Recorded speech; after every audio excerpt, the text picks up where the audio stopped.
தரமான சினிமா விமர்சனங்களுக்கு எப்படி நம்மளுடைய ஃபில்மி கிராஃப்ட் சேனல் இருக்கோ அதே மாதிரி சினிமா அல்லாத உலகத்தில் இருக்கக்கூடிய மற்ற சுவாரஸ்யமான விஷயங்களை பேசுறதுக்கு தான் நம்மளுடைய ரெண்டாவது சேனலான ஃபில்மி கிராஃப்ட் கார்னர். அந்த சேனலுடைய லிங்கை கீழே நான் டிஸ்கிரிப்ஷனில் விடுறேன். அந்த சேனலை பார்த்து பிடிச்சிருந்தது அப்படின்னா சப்ஸ்கிரைப் பண்ணுங்கள், உங்களுடைய ஃபேமிலி அண்ட் ஃப்ரெண்ட்ஸ் எல்லாத்துக்கும் ஷேர் பண்ணுங்கள். Hello viewers, welcome to filmi craft. நான் உங்கள் அருண். இந்த எபிசோட் ஓல்ட் இஸ் கோல்டு.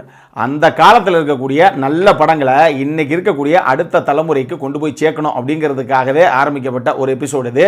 ஏற்கனவே 2 படம் போட்டோம். நம்ம பிளேலிஸ்ட்டை செக் பண்ணி அந்த படங்களையும் பார்த்து மகிழுங்கள்.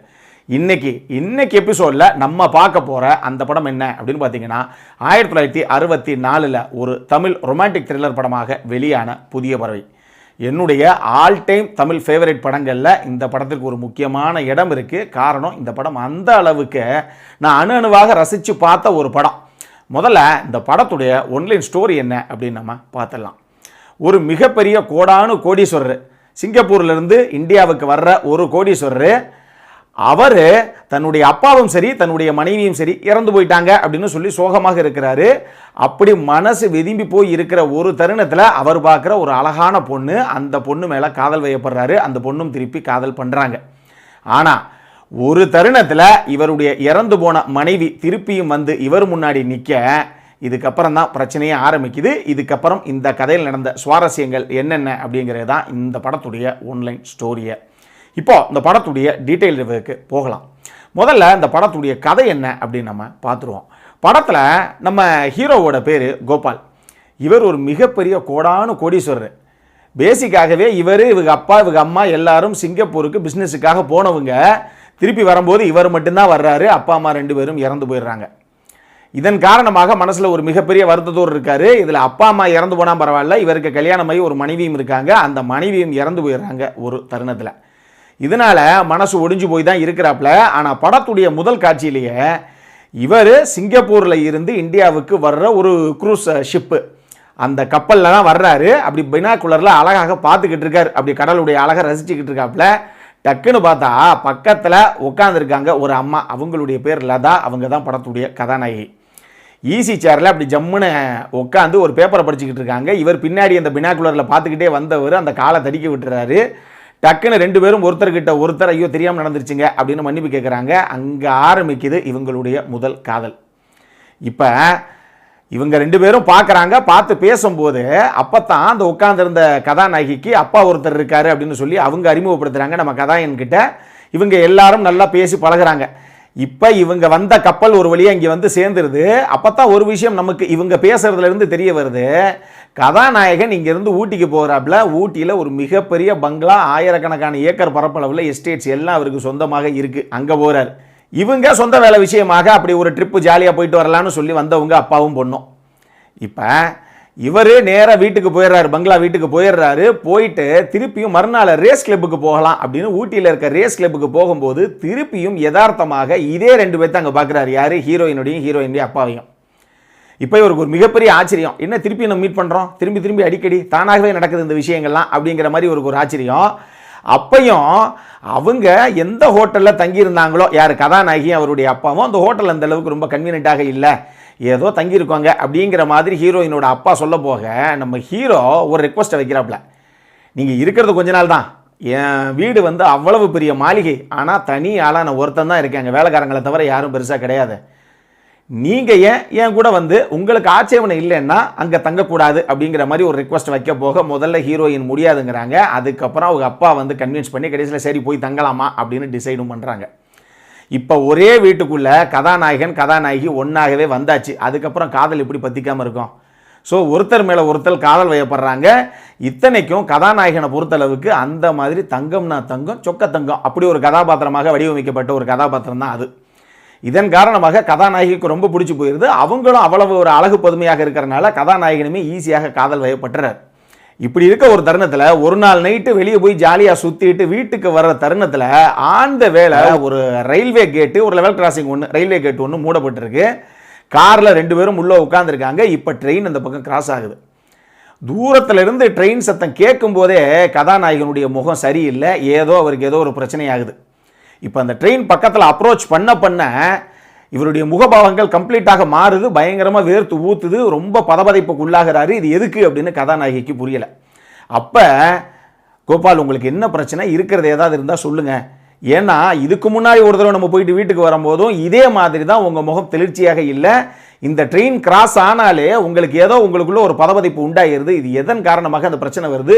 இந்த ரயிலுக்கும் உங்களுடைய லைஃபுக்கும் ஏதோ ஒரு சம்பந்தம் இருக்குது, அது என்னங்கிறத மட்டும் சொல்லுங்கள் அப்படின்னு கேட்க போக, இருக்கு நான் சொல்கிறேன், உங்ககிட்ட நான் எதை மறைக்க போகிறேன், ஒரு உண்மையை சொல்கிறேன் அப்படின்னு சொல்லி இவருடைய லைஃப்பில் இருக்கக்கூடிய ஒரு முக்கியமான சீக்ரெட்டு, அதனுடைய ஒரு போர்ஷனை அங்கே ரிவீல் பண்ணுறாப்புல கதாநாயகி கிட்ட நம்ம கதாநாயகன்.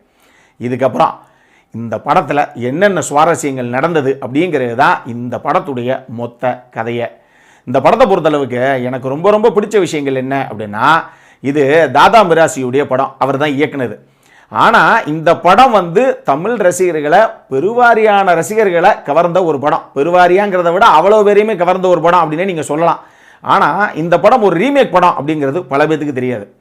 இந்த படம் 1963 ஒரு பெங்காலி மிஸ்ட்ரி த்ரில்லர் படமாக வெளியான ஷேஷ் அங்கா அப்படிங்கிற ஒரு படத்துடைய அஃபிஷியல் ரீமேக் தான். அந்த ஷேஷ் அங்காவுடைய படத்துடைய கதை கிட்டத்தட்ட இதே கதை தான், ஒரு பெரிய சேஞ்ச் இல்லைன்னு வச்சுக்கோங்களேன். இதே மாதிரி ஒரு கதைக்களம் தான் அந்த படத்துக்கும். ஆனால் அந்த பெங்காலி படமே கூட அதுக்கு 5 வருஷத்துக்கு முன்னாடி 1958 ஒரு பிரிட்டிஷ் படமாக வெளியான சேஸ் அ க்ரூக்டு ஷேடோ அப்படின்னு சொல்லி ஒரு படம் ஒன்று இருக்குது. அந்த படத்துடைய கதை கம்ப்ளீட்டாக வேற மாதிரி ஒரு பிளாட் இருக்கக்கூடிய கதை அது. அந்த கதையிலிருந்து இந்த படத்துடைய பிளாட்டை நான் இங்கே சொல்ல முடியாது. நான் கதையில் கூட நிறைய விஷயங்கள் ரிவீல் பண்ணலை. காரணம், புதுசாக இது வரைக்கும் அந்த படமே பார்க்கல அப்படிங்கிறவங்களுக்கு எந்தமான விஷயம் ரிவீல் ஆயிடக்கூடாதுங்கிறதுக்காக நான் எதையுமே அங்கே சொல்லலை. அதனால இந்த சேஸ் அ க்ரூக்டு ஷேடோவுடைய கதையும் என்னால் சொல்ல முடியாது.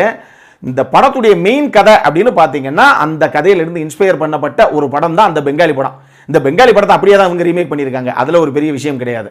ஸோ இப்படி சக்கப்போடு போட்ட ஒரு படம் ஏற்கனவே பெங்காலியில் ரிலீஸ் ஆன ஒரு மிஸ்ட்ரி த்ரில்லர் படத்துடைய ரீமேக்கு அப்படிங்கிறது பல பேத்துக்கு தெரியாது. தெரியாதவங்களுக்கு ஒரு அடிஷனல் இன்ஃபர்மேஷனாக இங்கே நான் சொல்கிறேன். இந்த படத்தில் எனக்கு ரொம்ப ரொம்ப பிடிச்ச விஷயமே அந்த படத்துடைய திரைக்கதை தான்.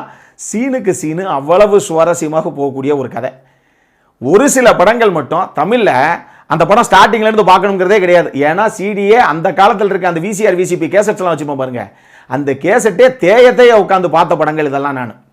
ஸோ எத்தனை தடவை போட்டாலும் படம் ஏற்கனவே ஒரு 3/4 மணி நேரம் போயிருந்துச்சு, எங்கேயோ போகும்போது டக்குன்னு போட்டாங்க. ஜிஆர் டிவிலாம் பார்த்தீங்கன்னா டெய்லி போடுவாங்க இந்த படத்தை. எப்போ பார்த்தாலும் அப்படியே உட்காந்து அந்த ஃப்ளோலையே மீதி படத்தை பார்க்க ஆரம்பிப்பேன். முன்னாடி போயிருச்சுங்கிறதுலாம் கிடையவே கிடையாது. எத்தனை தடவை பார்த்தாலும் அந்த இன்ட்ரெஸ்ட், அந்த பரபரப்பை கொடுக்கக்கூடிய ஒரு சூப்பரான படம் இது. அதுக்கு காரணம் இந்த படத்துடைய அந்த திரைக்கதை தான். அவ்வளவு சுவாரஸ்யமாக பண்ணியிருப்பாங்கன்னே சொல்லலாம். இன்னொரு பக்கம் இந்த படத்தில் நடித்த எல்லாருடைய பர்ஃபார்மன்ஸ், யாரையுமே இவங்கெல்லாம் நல்லா பெர்ஃபார்ம் பண்ணியிருக்காங்க அப்படின்னு சொல்கிற அளவுக்கு இவங்க யாருமே கிடையாது. இன்றைக்கி அவ்வளவு பேருமே லெஜெண்ட்ஸ் தான் அவங்களுடைய ஃபீல்டில். அது சிவாஜி சார் ஆகட்டும், சரோஜா தேவி அம்மாவாகட்டும், சவுகார் ஜானகி அம்மாவாகட்டும், எம்ஆர் ராதா சார் ஆகட்டும், நாகேஷ் சார் ஆகட்டும், ஆச்சி மனோரமா ஆச்சி ஆகட்டும், வி.கே. ராமசாமி சார் ஆகட்டும், ஒருத்தருமே அவங்களாம் வயசில் அந்த அளவுக்கு மூத்தவங்க, எல்லாருமே முதிர்ந்த நடிகர்கள், தேர்ந்த நடிகர்கள். பர்ஃபார்மன்ஸில் பிச்சு படல் எடுத்திருப்பாங்க. இவங்களுடைய பர்ஃபார்மன்ஸ்னால தான் இந்த கதைக்குள்ளே இருக்க ஒரு மிஸ்ட்ரி என்னங்கிறதே நமக்கு தெரியாமல் போயிடும். இந்த படம் ஃபர்ஸ்ட் ஹாஃப் ஃபுல்லாகவே லைட்டாக அங்கங்கே த்ரில்லர் எலமெண்ட் இருந்தால் கூட படம் நெடுகிலுமே ஒரு ரொமான்டிக் ட்ராமா மாதிரியே தான் போகும் ஃபர்ஸ்ட் ஹாஃப். செகண்ட் ஹாஃபில் டப்புன்னு அப்படியே டோன் அப் பண்ணுவாங்க. இது ஒரு மிஸ்ட்ரி த்ரில்லர், இதுக்குள்ளே எக்கச்சக்கமான மர்மம் இருக்குது, இதில் ஏதோ ஒரு பெரிய மேட்டர் இருக்குது கதையில், ஆனால் வெளியே சொல்லாமல் மறைக்கிறாங்க யாரோ அப்படிங்கிற மாதிரி கதைக்களத்தை டோன் அப் பண்ணுவாங்க. அப்படி ஒரு சூப்பரான படம். ஆனால் இதை நம்ம வெளியே ஈஸியாக கண்டுபிடிக்காமல் செகண்ட் ஹாஃப் வரைக்கும் பெருசாக நம்ம கண்டுபிடிக்க முடியாது. காரணம், இந்த எல்லாருடைய பர்ஃபார்மன்ஸ் தான் அவ்வளவு சூப்பராக இருக்கும். இது போக கேஎஸ் பிரசாத்துடைய சினிமோட்டோகிராஃபி நிச்சயமாக அந்த படத்துக்கு நீங்கள் சொல்லலாம். காரணம் என்னென்னா, இந்த படத்தில் லைட்டிங்கை அவர் ட்ரீட் பண்ண விதமே வேறு. இந்த படத்தில் காருக்குள்ளே உட்காந்து சிவாஜி சாரும் சரி, சரோஜா தேவி அம்மாவும் சரி பேசிகிட்டு இருக்க மாதிரிலாம் சில காட்சிகள் இருக்கும். வரும்போது ரிட்டர்ன் வரும்போது கேட்டில் வெயிட் பண்ணுற மாதிரி சில காட்சி அமைப்புலாம் இருக்கும். அதுக்கான லைட்டிங் எல்லாம் பாருங்கள். அதே மாதிரியே கிளைமேக்ஸில் ஒரு சீட்டில் உட்காந்து சிவாஜி சார் ஒரு முக்கியமான விஷயத்தை பேசுவார். அதுக்கான லைட்டிங் பாருங்கள். இந்த லைட்டிங் எல்லாமே ஒரு பேக், அதாவது சப்ஜெக்ட்டுக்கு பேக் ட்ராப்பில் இருந்து லைட் வச்ச மாதிரி தான் லைட்டிங்கை ஹேண்டில் பண்ணியிருப்பார் படத்துடைய சினிமோட்டோகிராஃபர். இல்லை நான் ஒரு சைடு ப்ரொஃபைல் ஷாட் மட்டும்தான் தெரியும், இன்னொரு பக்கம் கம்ப்ளீட் டார்க்காக இருக்கும். இந்த மாதிரி பல விஷயங்கள் லைட்டிங்கில் அந்தளவுக்கு தரமாக ஒரு காட்சியை, ஒரு பெரிய த்ரில்லிங் மொமெண்ட்டுங்கிறத அங்கே கிரியேட் பண்ணலாம் நம்ம அப்படின்னு நிறைய விஷயங்கள் ட்ரை பண்ணியிருப்பார். அது எல்லாமே சூப்பராக வந்திருக்கும் படத்துடைய சினிமோட்டோகிராஃபினால தான். இன்னொரு பக்கம் இந்த படத்துடைய மியூசிக்கு விஸ்வநாதன் ராமமூர்த்தி அவர்கள் 2 பேரும் சூப்பராக பண்ணியிருப்பாங்க. அவங்களுடைய கேரியர்லேயே ஒரு தலை சிறந்த படம் இது, அதில் சந்தேகமே கிடையாது. அந்த அளவுக்கு தரமான பாடல்கள். இந்த படம் நடிகளும் இன்றைக்கும் நைட்டு தூங்கும்போது கேட்டு போட்டுட்டு தூங்குறக்கூடிய நம்பர்ஸாகவே இந்த பாடல்கள் எல்லாம் மனசில் இன்றைக்கும் நின்று பேசுது. ஆனால் அதுலேயும் சில விஷயங்கள் இருக்குது, அது நிறைய பேருக்கு தெரியாது. இந்த படத்தில் இந்த பார்த்த ஞாபகம் இல்லையோ அவ்வளவு பெரிய சூப்பர் டூப்பர் ஹிட்டுன்னு சொன்னால் அது சாதாரணமாக போயிடும். அதை விட ஒரு பெரிய ஹிட்டு அந்த பாட்டு இந்த படத்தில். ஆனால் அந்த பாட்டு 1954 டீன் மார்ட்டினுடைய ஸ்வே அப்படின்னு சொல்லி ஒரு ஆல்பம் ஒன்று இருக்குது. இப்பையும் யூடியூப்ல அவைலபிளாக இருக்கும். ஸ்வே 1954ன்னு போட்டு பாருங்கள், டீன் மார்ட்டினுடைய ஆல்பம் ஒன்று இருக்குது. அந்த அந்த பாட்டில் இருந்து இன்ஸ்பயர் பண்ணப்பட்ட ஒரு பாட்டு தான் இந்த பார்த்த ஞாபகம் இல்லையோ. இதை நீங்கள் யூடியூப்பில் போட்டு செக் பண்ணி பாருங்கள், அப்படியே இருக்கும் ரெண்டும். அந்த ஒரு விஷயமாகட்டும், இந்த படத்தில் எங்கே நிம்மதி சாங்கு எந்த அளவுக்கு பாப்புலரான ஒரு சாங்கு, பட்டி தொட்டி வரைக்குங்கிறது எல்லாத்துக்கும் தெரியும். அந்த பாட்டில் கிட்டத்தட்ட 300 இன்ஸ்ட்ருமெண்ட்ஸுக்கு மேலே ஒரு பாட்டில் யூஸ் பண்ணப்பட்ட பாட்டு அதானா. அது பட்டி தொட்டி எல்லாம் பாப்புலரான ஒரு சாங்கு. அப்படி ஒரு பாட்டு. அதுக்கு காரணம் அதுக்கு பின்னாடி இவ்வளோ பெரிய எஃபர்ட் இருக்குது. அந்த அளவுக்கு தரமாக மியூசிக் பாடல்கள்லையும் சரி, படத்துடைய ஓவரால் பேக்ரவுண்ட் ஸ்கோரிங்லையும் சரி நின்று பேசும் தரமாக இருக்கும் இந்த படத்துடைய மியூசிக்கும். ஸோ ஒரு டிபார்ட்மெண்ட்லேயும் அந்த அளவுக்கு தரமாக ஒர்க் அவுட் பண்ணி வெளியே விட்ட ஒரு படம் இது. நிச்சயமாக த்ரில்லர் ரசிகர்கள், இந்த மாதிரி கிரைம் த்ரில்லர், மிஸ்ட்ரி த்ரில்லர் ரசிகர்களுக்கு பிடிச்ச ஒரு படமாகவே இந்த படம் இருக்கும். இந்த படம் மேக்ஸிமம் எல்லாரும் பார்த்துருப்பாங்க. ஆனால் பார்க்காதவங்க யாராவது இருந்தீங்கன்னா மிஸ் பண்ணாமல் இந்த படத்தை இமீடியட்டாக போய் பாருங்கள். அந்தளவுக்கு ஒரு தரமான படம் இது. ஆனால் நம்மளால ஒரு படம் பாருங்க அப்படின்னு நம்மளாலே நேராக ஐஎம்டிபியில் தான் போய் ரேட்டிங்கை செக் பண்ணி தான் படம் பார்க்குறதே வழக்கம். அந்த தப்பு அந்த படத்துக்கு பண்ணாதீங்க. ஐஎம்டிபியில் அந்த படத்துடைய மொத்த பிளாட்டையும் 2 லைனில் போட்டாங்க. அதன் காரணமாக அங்கே போய் செக் பண்ணிங்கன்னா இந்த படம் மொத்தமாக உங்களுக்கு ஒரு விதமான ஒரு உணர்வையுமே கொடுக்காது, ஒரு இன்ட்ரெஸ்ட்டுமே இருக்காது. அதனால் தயவு செஞ்சு ஐஎம்டிபியை போய் செக் பண்ணாமல் நம்மளை மட்டும் நம்பி போய் இந்த படத்தை பாருங்கள். சூப்பரான தரமான ஒரு படம் இது. அடல் கானடை பொறுத்தளவுக்கு இந்த படத்துலலாம் எதுவுமே கிடையாது. நீங்கள் ஸ்டார்டிங்லேருந்து எண்டிங் வரைக்கும் ஃபேமிலியோடு பார்த்து ரசிக்கக்கூடிய ஒரு தரமான படம் இது. இந்த படத்துடைய யூடியூப் லிங்க் நான் கீழே டிஸ்கிரிப்ஷனில் விட்டுருக்கேன், பார்த்து மகிழுங்கள். இப்போ நம்மளுடைய அடுத்த செக்மெண்ட்டான இன்ட்ரெஸ்டிங் ஃபேக்ட்ஸ் அபௌட் தி மூவிக்கு போகலாம்.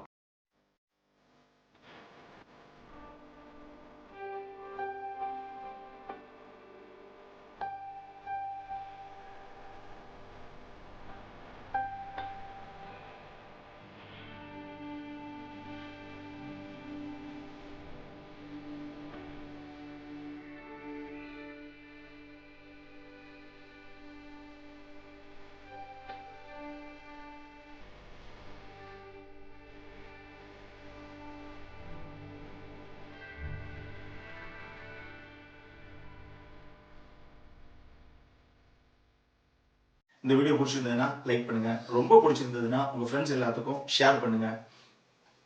உங்களுடைய கருத்துக்கள் ஏதாவது இருந்தது அப்படின்னா கீழே இருக்க கமெண்ட் செக்ஷன்ல எங்களுக்கு தெரிவிங்க. வீடியோவை க்ளோஸ் பண்றதுக்கு முன்னாடி சப்ஸ்கிரைப் பண்ணுங்க. சப்ஸ்கிரைப் பண்ணும்போது பக்கத்தில் இருக்க நோட்டிபிகேஷன் பெல் ஐக்கானையும் கிளிக் பண்ணுங்க. அப்பதான் எங்களுடைய வீடியோஸ் எல்லாம் உங்களை ஆன் டைம் வந்து சேரும். இதே மாதிரி இன்னொரு வீடியோவோட அடுத்த முறை உங்களை சந்திக்கிற வரைக்கும் it is Arun signing off. By.